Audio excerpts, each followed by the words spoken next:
Aujourd'hui, je vous invite à me suivre tout au long de mes investigations qui portent sur l'une des plus grandes énigmes de l'âge antique, la mort du pharaon Toutankhamon.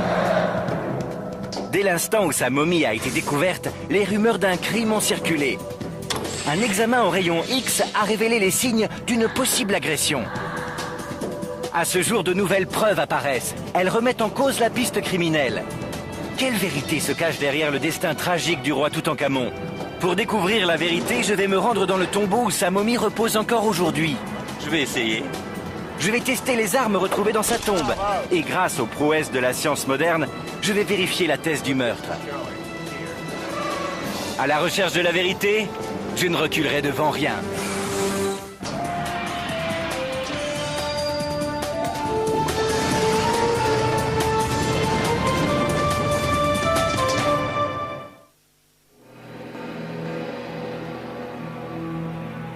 Ce que nous voyons derrière cette vitrine est le masque funéraire du pharaon Toutankhamon. C'est un véritable chef-d'œuvre de talent et de savoir-faire. 11 kilos d'or pur, recouvert de pierres précieuses et de pierreries. Derrière ce masque se trouvait le visage momifié d'un jeune homme de 19 ans. Je m'appelle Josh Bernstein. Je suis ici en Égypte car il y a eu récemment de nouvelles découvertes concernant la mort énigmatique de Toutankhamon, l'enfant roi.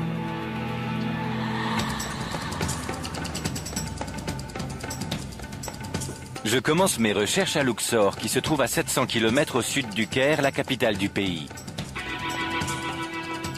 C'est là, dans cette ville antique sur les bords du Nil, il y a plus de 3000 ans, que vivait le pharaon dont la vie s'est brusquement arrêtée.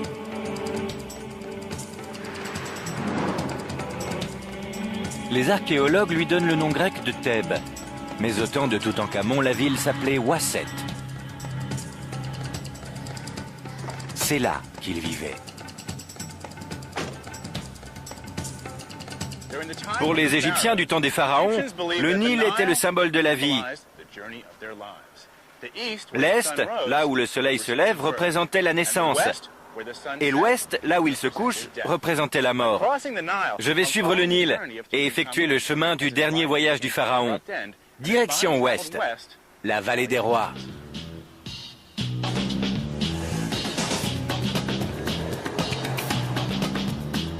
Les premiers indices sur la mort mystérieuse de Toutankhamon commencent ici.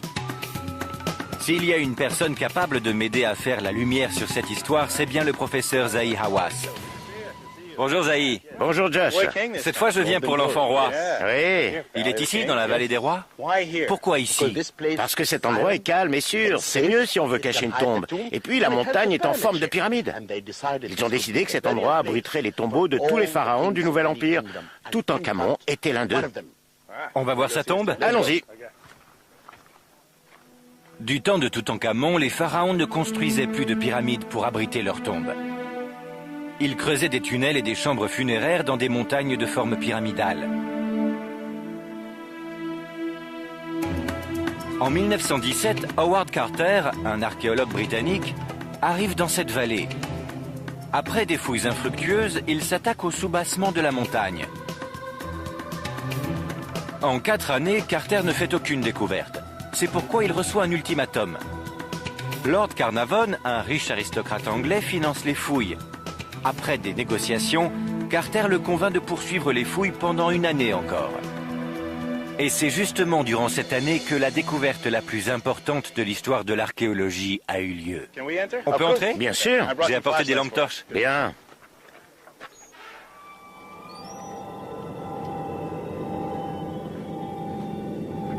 Le 26 novembre 1922, Carter et Carnarvon empruntent ces escaliers pour la première fois. Ce sont les marches que Carter a descendues? Oui. Rien n'a changé depuis? Arrivé en bas, Carter creuse un trou dans la porte d'entrée de la tombe. Et là, il contemple un trésor d'une richesse inestimable. Pendant qu'il regarde à l'intérieur, Lord Carnarvon lui demande « Que voyez-vous » Il a répondu quoi? Des choses merveilleuses, des choses merveilleuses.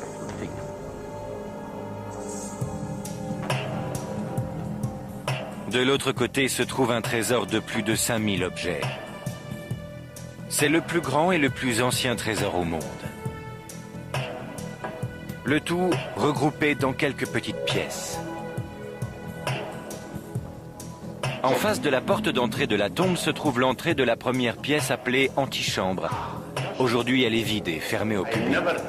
Je ne suis jamais allé dans la chambre du trésor, ni dans l'annexe avec une équipe de tournage. C'est une exclusivité alors? C'est la première fois. Une exclusivité pour vous.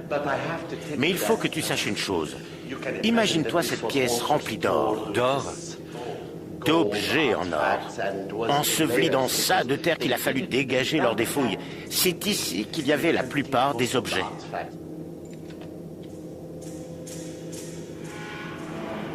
Adjacente à la chambre funéraire, il y a une autre petite pièce qui contient toujours des reliques datant de l'époque des pharaons. C'est la chambre du trésor. Ces choses-là font partie du tombeau? Oui, on a laissé ça ici. Regarde, il y a des hiéroglyphes dessus. Ouais. Il n'y a plus du tout d'or ici. Tu peux toucher. C'est génial.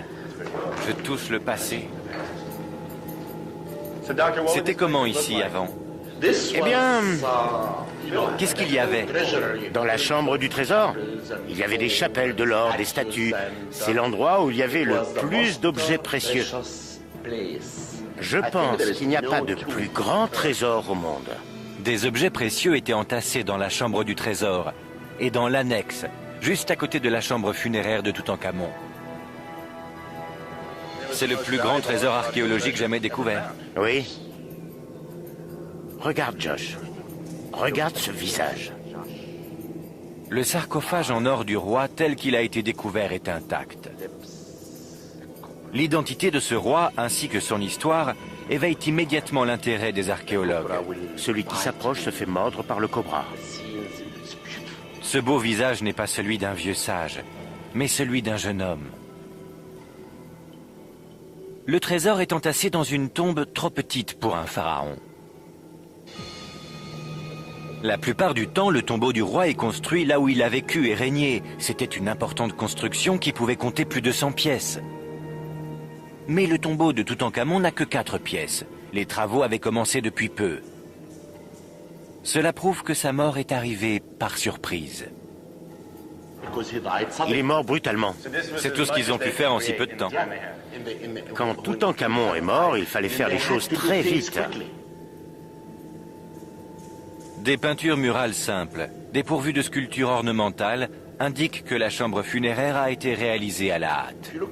Regarde cette scène. Elle montre le roi Toutankhamon reposant dans sa chapelle.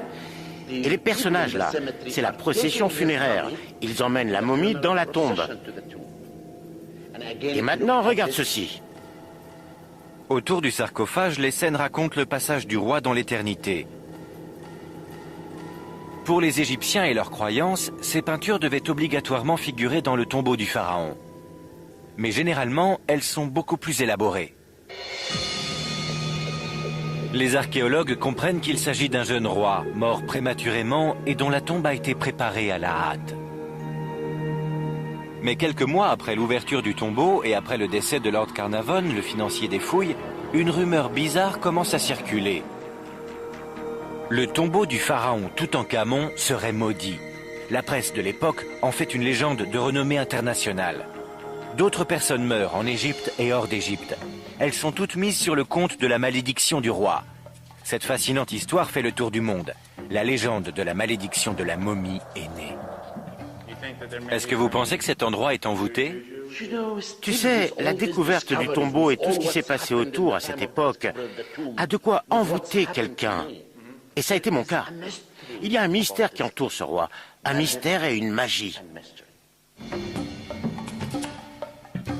De nos jours, plus personne ne croit en cette malédiction. En revanche, l'énigme sur les conditions de la mort de l'enfant roi grandit. Pour continuer mes recherches, je quitte l'enceinte du tombeau. Je me rends au musée égyptien du Caire, sûr d'y récolter des informations, car c'est là que le trésor de Toutankhamon est conservé. C'est l'un de mes musées préférés.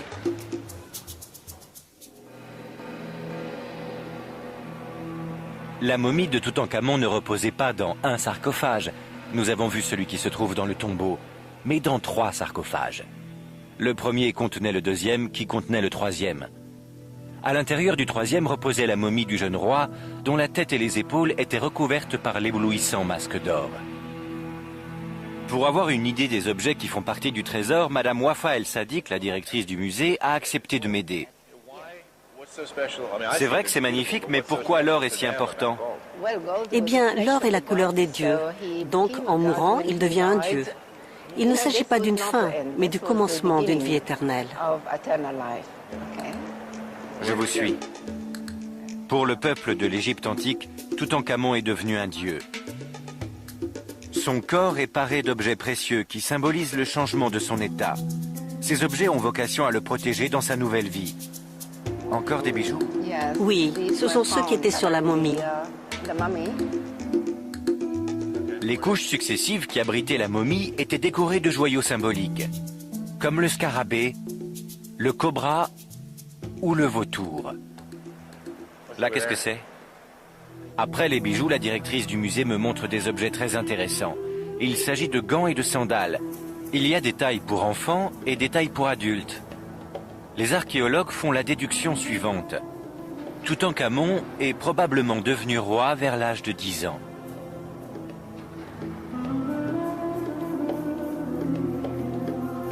Au cours de son règne, l'enfant roi devient un jeune adulte. Depuis son trône, le souverain gouverne la civilisation la plus avancée de l'époque. Voici le fameux trône de Toutankhamon. On le voit ici sur un trône, qui n'est pas celui-là, avec sa femme qui le parfume.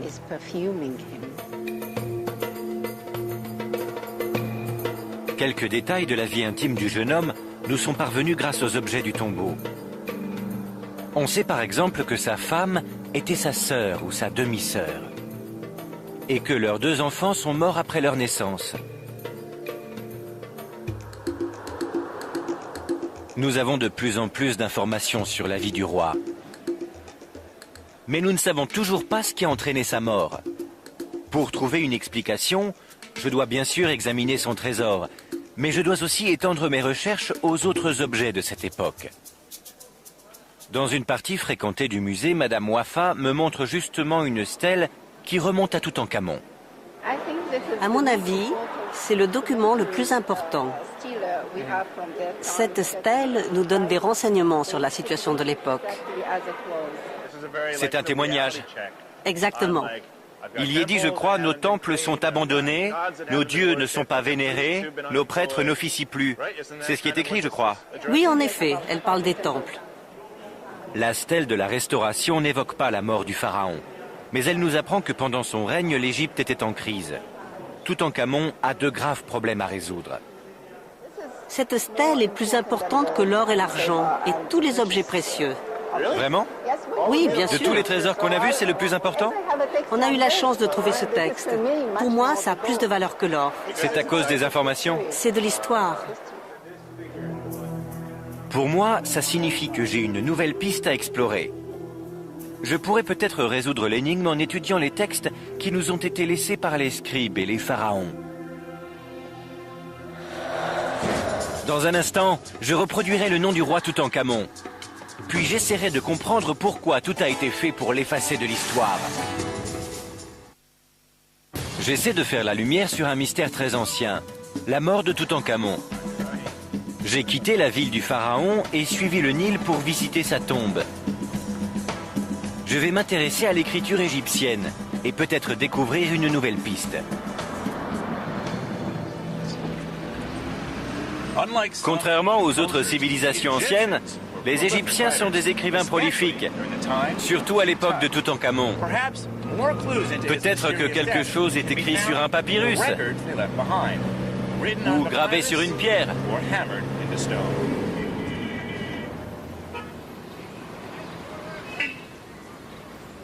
Mon amie Salima Ikram est experte en écriture et langage égyptien. Elle est d'accord pour me donner un cours d'écriture accéléré. Elle va m'apprendre comment les Égyptiens ont retranscrit l'histoire des pharaons. Ravi de vous voir. Oui, C'est ici que nous allons. d'accord. C'est dans la banlieue du Caire que Salima a installé son atelier d'écriture de hiéroglyphes. La vue de mon bureau est pas mal, mais là... La leçon commence par le papyrus. Et ça, c'est un Cyprus papyrus. À l'époque, ils utilisaient cette plante. Oui, ils utilisaient seulement cette plante jusqu'au XIe siècle. Pour commencer, il faut couper la tige. 2000 ans avant le règne de Toutankhamon, les Égyptiens faisaient ces mêmes gestes. Ils coupaient la tige, puis ils trempaient les morceaux dans l'eau. Il faut les laisser tremper. On les laisse tremper plusieurs jours. Ils se gorgent d'eau et deviennent marrons? Oui, et ils ramollissent aussi. Étape suivante. Oui, Essorez-le. j'ai compris. J'ai l'impression de faire de la cuisine. Je remets ça en place. Aujourd'hui, nous allons cuisiner du papyrus. Heureusement pour nous, le pharaon n'est pas là pour nous juger. Je vois. Une fois que les morceaux de papyrus ont fini de tremper, les bandes essorées sont aplaties, frappées et laissées dans un tissu pour le séchage. Voyons le résultat. Allez-y. Vous avez vu? Montrez-moi comment on écrit sur du papyrus. Bien sûr. C'est de l'ocre. À l'époque, les Égyptiens utilisent des couleurs naturelles comme l'ocre et le charbon. L'écriture hiéroglyphique est un des premiers systèmes d'écriture de l'histoire de l'humanité. Comment l'écriture hiéroglyphique a-t-elle évolué dans le temps? Au départ, il n'y avait que des symboles. Ensuite, l'écriture s'est organisée et a donné le langage hiéroglyphique avec des phonèmes. Et voilà. Vous connaissez un signe? Le signe Ankh est facile. Encre? Ankh. Ah oui, je connais. Allez-y. C'est comme ça que faisaient les scribes. C'est le Ankh de Toutankhamon. Vous savez ce que ça veut dire, n'est-ce pas? Ankh, c'est la vie. Toutankhamon veut dire l'être vivant d'Amon. Oui, Vraiment? la manifestation vivante d'Amon. On dirait que la brosse est trop grosse. On identifie un texte de Toutankhamon grâce à son cartouche. Le nom du roi est gravé sur les monuments et les constructions qui lui appartiennent. Il est inscrit dans la pierre pour l'éternité. C'est très intéressant, mais d'après ce que je vois là, il y a une autre façon d'écrire un texte. Oui, les textes les plus importants figurent sur les murs des monuments et des temples, et donc sur la pierre. Le résultat est très beau, mais ça prend beaucoup plus de temps. Là, on peut lire Amon, ici Toutankh, et ça c'est quoi? En fait, c'est le nom complet du roi, c'est-à-dire Toutankhamon et Kayunu Shema. Si quelqu'un voulait envoyer un message, il l'écrivait Sur du papyrus? sur du papyrus. C'était le courriel de l'époque. Oui, si on veut. Mais pour un texte officiel, ou quand le roi voulait faire passer un message, c'était gravé dans la pierre. Oui, quand le roi voulait écrire un texte officiel sur un temple ou transmettre une bataille victorieuse à la postérité, c'était gravé dans la pierre. Pour célébrer un événement important, c'était gravé dans la pierre parce que c'est durable dans le temps. C'était écrit une seule fois, mais pour l'éternité. À partir de ces signes, l'écriture égyptienne évolue en un système complexe. Les pharaons de l'Égypte antique ont laissé de nombreux témoignages dans tout le pays. Ils aimaient laisser leurs empreintes et je sais que l'endroit qu'ils affectionnaient tout particulièrement se trouve au sud du Caire. Retour vers le site de Luxor.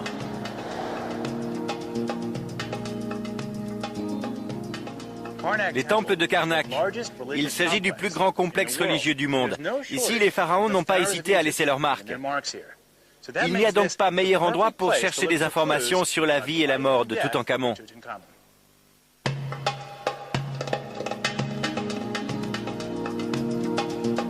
Je veux localiser le cartouche de Toutankhamon. Pour m'aider à le trouver, je rencontre le professeur Donald Redford. Monsieur Redford? Oui, Josh. bonjour Josh. Ravi de vous rencontrer. Moi de même. Vous m'avez fait venir pourquoi? Je voudrais vous présenter Toutankhamon qui est juste là. Cette statue a traversé les âges, mais elle est très abîmée. C'est la preuve que l'enfant roi a laissé son empreinte à Karnak.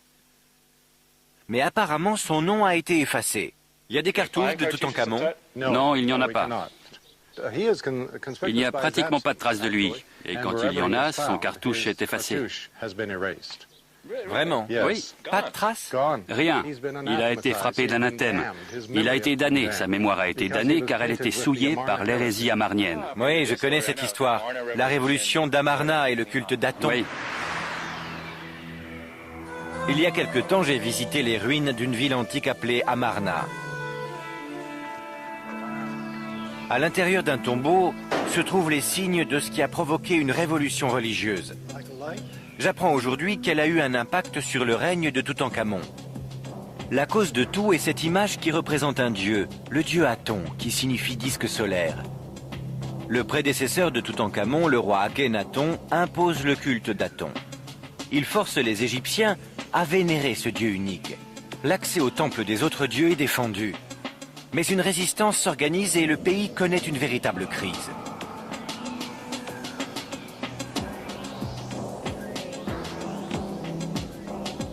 Donald Redford m'explique que le jeune roi réussit à stopper la révolution. Pour certains, ce serait la cause de son élimination. Est-ce qu'il a mis fin au culte imposé par Akhenaton? 3 ans après le début de son règne, et probablement sur les conseils de ses mentors, il a mis en place un programme de réouverture des anciens temples, les temples des dieux. Si j'ai bien compris, quand Toutankhamon a pris ses fonctions, l'Égypte était en désordre. Oui, absolument. Des problèmes d'argent. C'est exact. Pour redonner au pays un semblant d'ordre, il a tiré un trait sur Amarna et Aton, le disque solaire. Oui. Il a remis l'ancien système en place, celui qui existait avant la fermeture des temples par Akhenaton. D'accord. Le jeune roi a fait preuve de beaucoup de maturité. Oui, mais il avait des mentors qui n'étaient pas sur le devant de la scène. Qui attendaient la fin de la religion d'Akhenaton. Oui, ils l'ont encouragé dans ce sens.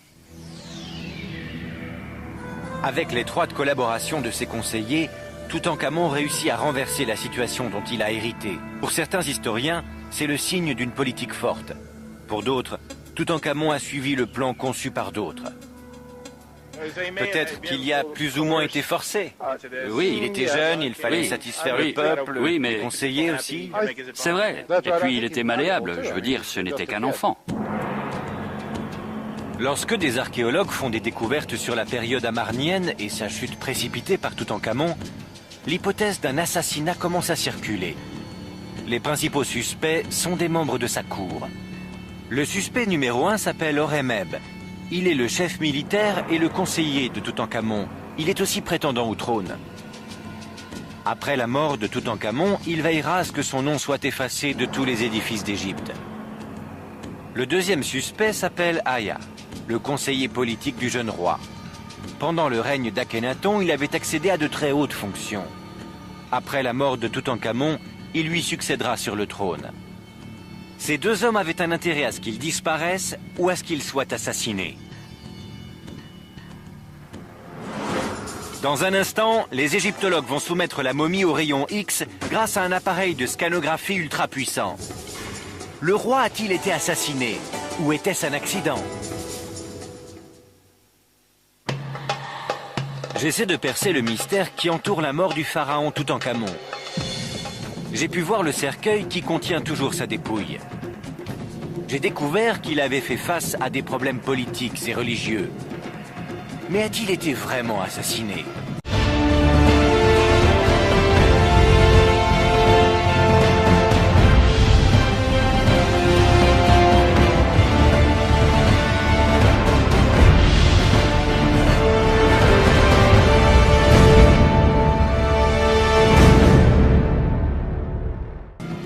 Il est temps pour moi de retrouver l'incontournable Zahi Hawass, qui est expert en la matière. Nous allons parler de Toutankhamon. Assieds-toi. D'accord? Moi, je vais m'asseoir ici et te raconter tout ce que je sais sur lui. Très bien. Tu sais, la momie a été passée 2 fois au rayon X et on a dit que Toutankhamon avait été assassiné. Oui, j'ai creusé cette idée. Vraiment? Peut-être pour des raisons politiques, Horemheb. Oui. Le crâne de Toutankhamon a été radiographié 2 fois. L'image a montré une cavité à la base du crâne. Pour les archéologues, ce trou, c'était la preuve qu'ils cherchaient. La théorie selon laquelle il serait mort suite à une agression et à un coup porté derrière la tête devient plausible. Mais pour Zahi, les recherches continuent. Tu sais, dans ma vie d'archéologue, j'ai vécu des moments formidables. Des moments très importants que je n'oublierai jamais. L'un d'eux, peut-être le plus important, a été de me retrouver en face du roi Toutankhamon. Vous l'avez vu? C'était stupéfiant. Oui. De regarder son visage. En 2005, Zahi et son équipe d'égyptologues se rendent dans la vallée des rois. Ils exhument la momie du pharaon pour la passer dans un scanner. 2000 images plus tard, une image en 3 dimensions est reconstituée sur ordinateur. Pour Zahi, c'est la plus belle image jamais prise du jeune roi, d'autant qu'elle écarte la théorie de l'assassinat. En examinant ces images, les archéologues constatent qu'il n'a pas reçu de coup derrière la tête. Non, mais il y a un trou. Ce trou, Oui. ce n'est pas la marque d'un crime. Cette cavité a été faite lors d'une étape de la momification qui était pratiquée sous la 18e dynastie. Il faisait un trou par ici pour y couler un liquide. Vraiment, c'est pas quelqu'un qui a frappé avec un objet. Non, non. C'est un fait qui écarte la thèse du crime.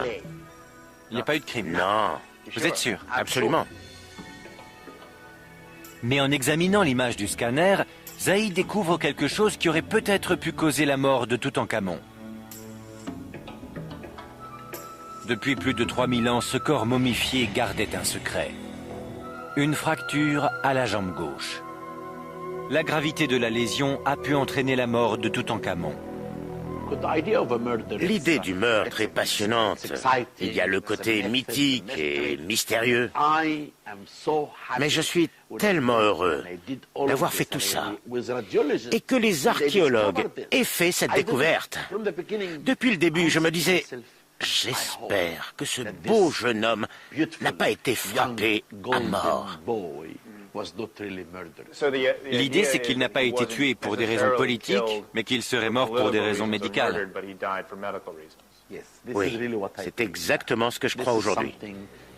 Il semble qu'il ait eu un accident.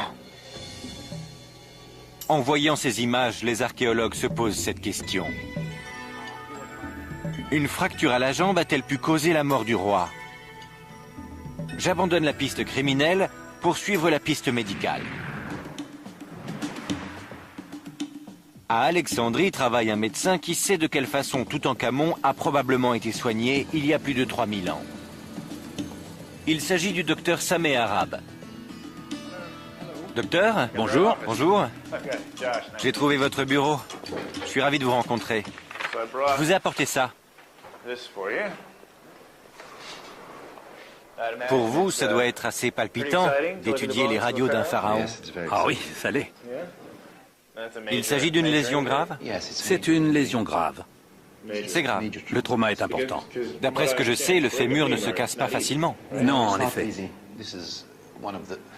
C'est un des os les plus solides du corps et il est recouvert par les muscles. Il ne casse pas facilement. Une telle blessure peut-elle être mortelle? En général, les fractures ne sont pas mortelles. Mais si le trauma est important, il peut y avoir des complications.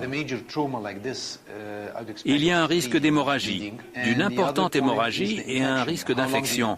Il a dû se passer beaucoup de temps avant qu'il reçoive des soins médicaux.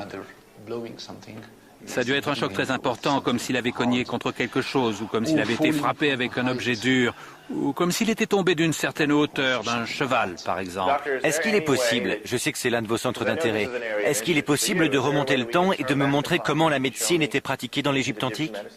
Oui, on peut faire ça. Allons dans la salle de consultation, je vais vous montrer. Oui, d'accord. Je suis Toutankhamon. Vous êtes Toutankhamon. D'accord. Et vous, vous êtes le médecin du roi. Le Sounou, le médecin du roi. D'accord. Les médecins du pharaon sont de fervents observateurs de la nature. C'est dans la nature qu'ils trouvent leurs remèdes et médicaments avec lesquels ils auraient pu sauver la vie du roi. Je me sens pas très bien. Je me sens pas très bien. Il faut d'abord arrêter l'hémorragie. D'accord. Pour arrêter les saignements, de la viande crue. Voilà, un morceau de viande. On l'applique et on appuie dessus. C'est froid. L'écorce de saule est utilisée comme antidouleur. La salicine. Je le sais, c'est le premier composant de l'aspirine. Mais ce qui menace Toutankhamon qui souffre d'une blessure ouverte et d'une fracture de la jambe gauche, c'est une infection. Je peux utiliser ça pour dessiner la blessure? J'en ai pour une seconde. Quand je forme des secouristes pour les aider à visualiser le type de blessure qu'ils risquent de voir en vrai, on les dessine. En vrai, ce serait pire. Nous allons appliquer du miel qui est ce que nous appelons hygroscopique, parce qu'il absorbe l'eau. L'eau est absorbée. L'eau est absorbée. Et du coup, ça tue tous les organismes. C'est juste du miel?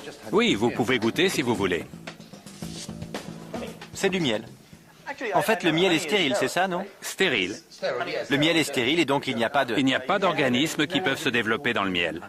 Si les micro-organismes ne peuvent pas se développer dans le miel, alors une infection non plus. Ils avaient de la pénicilline? Oui. Le miel était un antibiotique, tout comme le pain moisi. Ne vous inquiétez pas, c'est un antibiotique. D'accord. Mais avant de mettre ça sur ma jambe, je veux le regarder pour vraiment bien l'apprécier. C'est du pain moisi. De la pita, non? Le pain arabe. De la pénicilline. Et du miel. Avec tout ça, aucun microbe ne peut passer. C'est ça. Tout va bien. Dans l'Égypte ancienne, l'infection est un grand sujet de préoccupation pour les médecins. Ils ont découvert de nombreux moyens de prévention. En le pressant, vous aurez du jus. On a découvert que dans l'ail et l'oignon, il y a une substance spéciale comme un antibiotique. Vous voulez bien m'en donner un? Une moitié? Voilà comment on fait un jus d'oignon. Mon genou va avoir l'odeur la plus incroyable de tous les temps. Vous croyez que je survivrai? Oh oui. D'accord. Entre la viande, la moisissure, l'écorce de saule, le miel, la médecine de l'Égypte antique est très avancée pour l'époque. Seulement voilà, le roi est mort. Je me pose des questions parce que pour moi, le pharaon avait une vie très protégée. Il avait des serviteurs, des courtisans, des gens qui étaient là pour exécuter ses ordres. Nous savons qu'il a été gravement blessé. Le fémur ne se casse pas facilement. Et puis, on n'en meurt pas. Mais après tout, peut-être que le roi n'était pas si bien protégé. Je me demande ce qui l'a rendu vulnérable. Dans un instant, je vais m'approcher des circonstances de la mort de Toutankhamon grâce aux armes qu'il utilisait. Je vais apprendre en quoi consistait l'entraînement militaire du pharaon. J'essaie de résoudre l'énigme qui plane autour de la mort de Toutankhamon. J'ai vérifié la rumeur de son assassinat. Et j'ai découvert qu'une jambe cassée pourrait en être la cause. Pour comprendre les circonstances de cet accident, je dois mieux connaître sa vie. C'est pourquoi je retourne au musée égyptien. Madame Wafa El Sadiq, la directrice du musée, me parle cette fois-ci du roi en tant que soldat. De quoi parle cette scène? Cette scène montre Toutankhamon sur son char, attelé à de magnifiques chevaux. Sur ce célèbre coffre, il est représenté à la guerre, se battant sur son char. Après avoir inventorié et étudié les objets du trésor, les égyptologues constatent que non seulement il remplissait sa fonction de roi, mais aussi celle de chef militaire accompli. Ce sont les arcs de Toutankhamon? Oui, ce sont ses arcs. Il y en a beaucoup? Oui, et il y a également beaucoup de flèches. Là, ce sont les cordes, et là, ça ressemble à des frondes. Il aimait probablement le tir à l'arc. Une grande quantité d'armes fait partie du trésor de Toutankhamon, plus de 50 arcs. Il y a de nombreuses flèches, Oui. et 400 flèches. Mais le plus remarquable est ce char. Le roi a été inhumé avec 6 chars de ce genre. Mais celui-là est trouvé dans un état absolument parfait. Il est recouvert d'or. Nous avons toutes les pièces de ce char. On peut imaginer Il a servi. qu'avec ce char, Oui. tiré par ses 2 chevaux, il est allé à une cérémonie, ou qu'il a fait du tir à l'arc, et pourquoi pas les deux? Oui.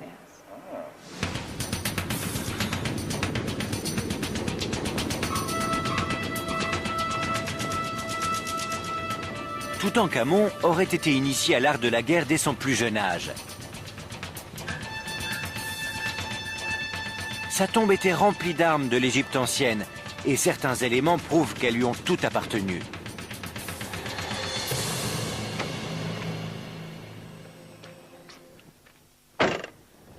En tant que pharaon, Toutankhamon était le commandant de l'armée égyptienne. C'est peut-être l'entraînement militaire ou sa présence sur un champ de bataille qui est à l'origine de sa mort prématurée. Dans le désert, sur un terrain où le roi s'est peut-être entraîné, je rencontre l'historien militaire et expert en armes Mike Loads. Il a accepté de me montrer les différentes étapes que l'enfant roi a probablement franchies. Je suis allé au musée et j'ai vu les objets qui étaient dans la tombe de Toutankhamon. Je voudrais vraiment savoir comment il utilisait ses armes. Je voudrais apprendre ce que le pharaon a appris. Le pharaon devait prouver sa force à la guerre et aussi à la chasse. Ces disciplines étaient très importantes. Il devait montrer que son statut de pharaon lui revenait de droit et qu'il était héroïque. Il s'est entraîné dès l'enfance. Dès l'enfance, probablement à partir de 7 ans. Les armes retrouvées dans le tombeau ne sont pas factices. Elles n'étaient pas là par hasard. Toutankhamon s'est peut-être blessé alors qu'il s'entraînait à devenir un guerrier. Mike me montre tout son arsenal, en commençant par l'arme la plus rudimentaire. Pour moi, la chose la plus surprenante dans le trésor de Toutankhamon, ce célèbre trésor, le plus incroyable trésor de tous les temps, ce sont ces bâtons, de simples bâtons. C'est une arme offensive qui était utilisée comme massue. Mais en général, on l'utilisait pour la chasse. Il est possible qu'il s'entraînait à un jeu d'adresse. Oui, je crois. Et qu'on soit petit ou grand, pauvre ou riche, essayer d'atteindre une cible en lançant un bâton, c'est amusant. On peut s'amuser? D'accord, vous êtes prêts? Oui.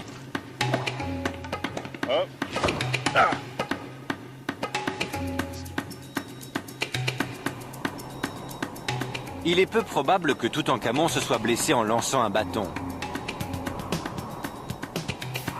Mais cette pratique le rend plus fort et plus habile. Bravo, excellent tir. Dans la tombe du pharaon, il y avait différentes armes, et on pense que le jeune roi les avait toutes utilisées. Ce qui m'a également surpris, c'est qu'on a trouvé dans cette tombe royale un lance-pierre. Le lance-pierre est une arme très basique. Je veux dire que c'est celle du jeune berger, l'arme du pauvre. Mais la fronde du roi est bien sûr plus sophistiquée. Le lance-pierre est une arme très ancienne. Pour les rois d'Égypte, un véritable progrès militaire se produit avec l'arrivée de l'arc et de la flèche. Je sais que du temps des pharaons, l'arme la plus mortelle était celle-ci. Absolument, c'est aussi l'arme la plus prestigieuse. Voilà, comme vous pouvez le voir, cet arc ressemble à ceux que vous avez vus au musée. C'est très ressemblant.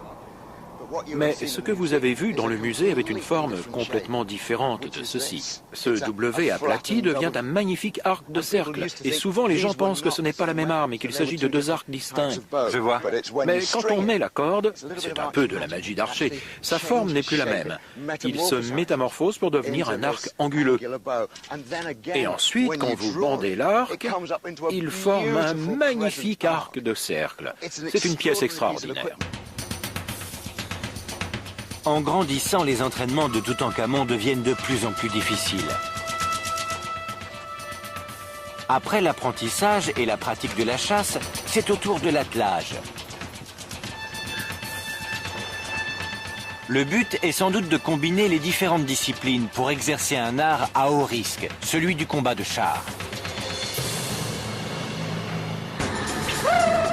Dans un instant, je monterai dans le char du roi Toutankhamon et vérifierai une nouvelle théorie sur les causes de sa mort.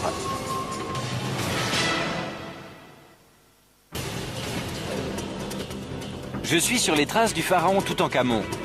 Je suis en train d'apprendre comment il était entraîné militairement et me rends compte de la dangerosité des exercices, notamment celui du char de guerre. Ça ne va pas être facile. Il est splendide. Le char date de l'époque où les Égyptiens utilisaient des arcs en bois, des bâtons, des frondes. Oui. Il est apparu 150 ans avant Toutankhamon. C'est une avancée majeure pour l'Égypte. C'est une arme terrifiante et surtout, il y a quelqu'un qui le conduit.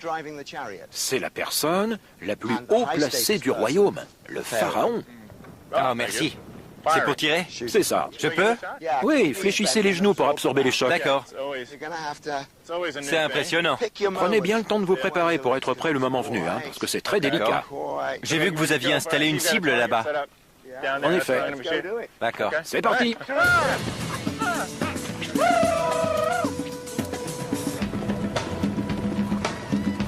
Je suis déjà monté sur un char comme archer.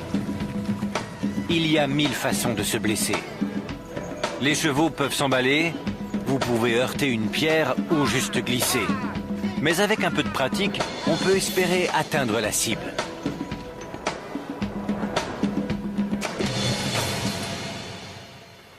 Mais d'après Mike, le pharaon prenait des risques beaucoup plus importants. Vous trouvez que c'est difficile? Le pharaon, lui, faisait quelque chose que personne d'autre ne faisait. Il avait son régiment de chars avec les archers et des conducteurs, et ils faisaient leur travail. Parce qu'il voulait les dépasser et montrer sa descendance divine, le pharaon, lui, galopait en solo, seul aux commandes et au tir à l'arc. C'est très difficile et c'est très dangereux. J'ai vu la peinture de Toutankhamon, mais je pensais que c'était plus le symbole de son standing politique, une image artistique, qui ne reflète pas vraiment la réalité. Vous avez tout à fait raison. On ne peut pas vraiment savoir ce qui est vrai et ce qui n'est pas vrai. Et on peut penser que cette prouesse de mettre les rênes autour de la taille n'est pas réalisable. Mais ça, c'est notre prochain défi. Est-il possible de contrôler le char sans les mains? C'est ce qu'on va voir. Si oui, les chevaux du roi étaient probablement dressés pour. Allez, au galop! Allez, au galop! Les miens ne le sont pas.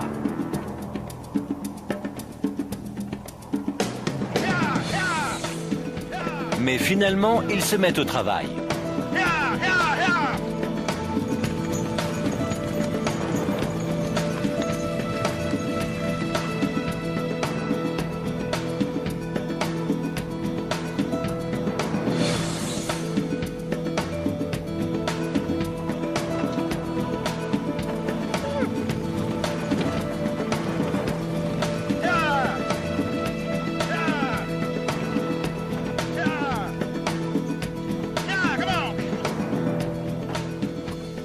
Il n'est pas impossible de diriger le char en tenant les rênes d'une main ou en les passant autour de la taille.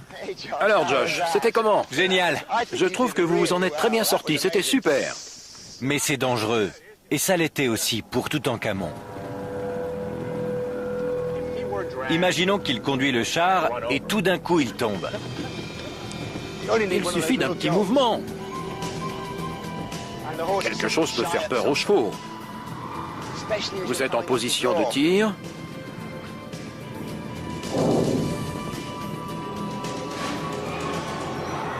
Ou alors, regardez comme l'axe est petit. Un char doit être le plus léger possible, mais ça comporte des risques. S'il casse, le char bascule d'un seul coup. Il est éjecté, mais les rênes sont toujours autour de lui et il se fait traîner derrière les chevaux. C'est extrêmement dangereux. Bien sûr. Donc, l'idée qu'il ne s'agit pas simplement d'une arme de guerre, mais de l'objet qui aurait pu le blesser, peut être envisagée. C'est possible. C'est tout à fait vraisemblable. Toutankhamon, enfant, roi et soldat. Grâce aux objets qui ont fait partie de sa vie et au génie de la science moderne, une nouvelle théorie voit le jour. Il serait mort tragiquement des suites d'un accident. Je rends une dernière visite à Zahi Hawass pour lui soumettre cette idée. J'ai appris beaucoup de choses sur lui. Résoudre l'énigme de Toutankhamon. Et de son univers. Vous savez, les courses de chars, je peux vous en parler. On sait que c'est un soldat. On sait qu'il commande une armée. On sait que c'est un chasseur. Un chasseur. Il a 18 ans, c'est ça? 19 ans? Il est probablement très viril. Il fait des choses que moi je ne pourrais plus faire maintenant.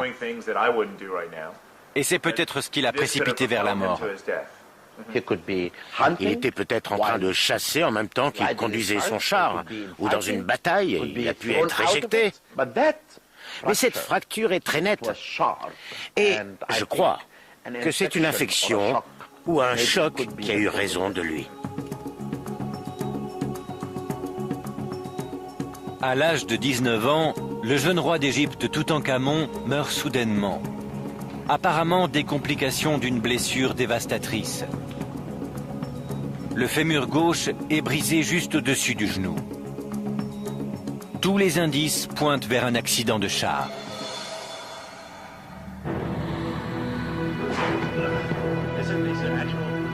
Des profondeurs du tombeau de Toutankhamon à son terrain d'entraînement militaire, les rumeurs de son assassinat se sont tues.